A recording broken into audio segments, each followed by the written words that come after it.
Staff had breached regulations on marketing. £3.5 million will be given directly to vulnerable customers, while the rest of the money will go to a citizens' advice campaign. Ofgem's senior partner in charge of enforcement, Sarah Harrison, told our colleague Mariam Mashiri exactly why EDF had to pay out. Sarah Harrison from Ofgem. Well, Paul Lewis, who presents the BBC Moneybox programme, is with us now. Breached their licence conditions, and Ofgem were very upset about that. Ofgem done this before then, insisted that the fine's very small, but the money can be put to other use. And if they do similar deals with them... It's not necessarily the people who got those cold calls who'll get this money, is it? And those people who got the £120 will now get another. Does the Treasury have a view on this, though? Because it obviously is losing out on a few £1 million. Thank you. Now, Rupert Murdoch and his son James are facing fresh pressure over their media interests in the UK in the wake of the phone hacking scandal.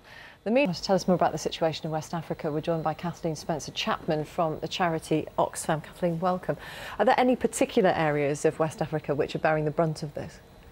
There are a number of different areas. I was myself in Chad last week, which is particularly badly affected by the crisis, and met groups of people who've already had to reduce their number of meals for their families to 1 per day, and really what we need to do is act to break that cycle of crises.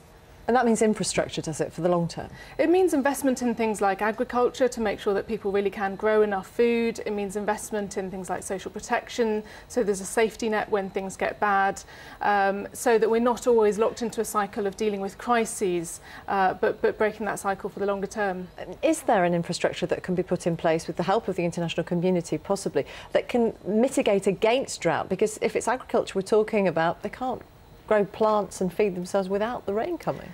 Well, the things you can do, for example, if you have good irrigation systems, that can help make the most of the water you do have, make sure that farming practices are adapted to drought, that they've got the right kind of seeds to use. So there's plenty of things that can be done, and Oxfam ourselves are working to do some of those things. So we know those things can work and do work. And in countries where governments have invested more in agriculture, we've seen the crisis is actually not as bad this year as it is in some countries where that hasn't been happening. You said that poverty is one of the underlying problems here, but how much responsibility must the local government, the regional governments, the state governments take, rather than having to depend on the international community again? Yeah, there's clearly a very important role for national governments, and this year we've really seen them step up early, recognise there's a crisis, and actually reach out to the international community for support. But while those countries remain so poor, there is a crucial role for the international community to be playing as well. Kathleen Spencer-Chapman from Oxfam, thank you. Thank you. You're watching BBC News. Our headlines this morning. Italian politics. Gordon, thank you very much, Gordon Carrera. A deal aimed at reducing Greece's public debt has been approved. Government officials say 85% of the country's private creditors have agreed to write off the majority of their loans. The deal means Greece should now be able to secure a second bailout to help it pay its debts. Is it a foregone conclusion, Chris, that this will keep Eurozone partners happy? How much stability and for how long will it really bring to the Eurozone? David, thank you very much. David Bond there. Soldiers from 3rd Battalion, the Yorkshire Regiment, which lost 5 servicemen in a roadside explosion in Afghanistan this week, are about to begin another tour of duty there. They'll be joined by 3 rifles, the Welsh Guards and the Light Dragoons. They're saying goodbye to their families in Salisbury Plain. Our correspondent... This is BBC News. Still to come, we'll be speaking to the... Time for the weather forecast now with Peter Gibbs. A very good morning. You're watching BBC News with Simon McCoy and Martine CROXALL. A summary of our main stories at 10:30. Italian MPs have accused the UK of keeping their government in the dark about a failed attempt to rescue a British engineer and his Italian colleague who'd been abducted in Nigeria.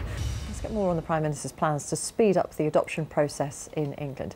Saira Khan, from your experience, how much scope is there, do you think, for the process to be speeded up a bit? Though, if we fixate on the speed of the process, we might miss some important things which are in the child's best interest. Background, cultural heritage, play any part in this process, in your view? I choose to adopt a little girl from Pakistan. Now, for a round-up of all the day's sport, let's join Jenny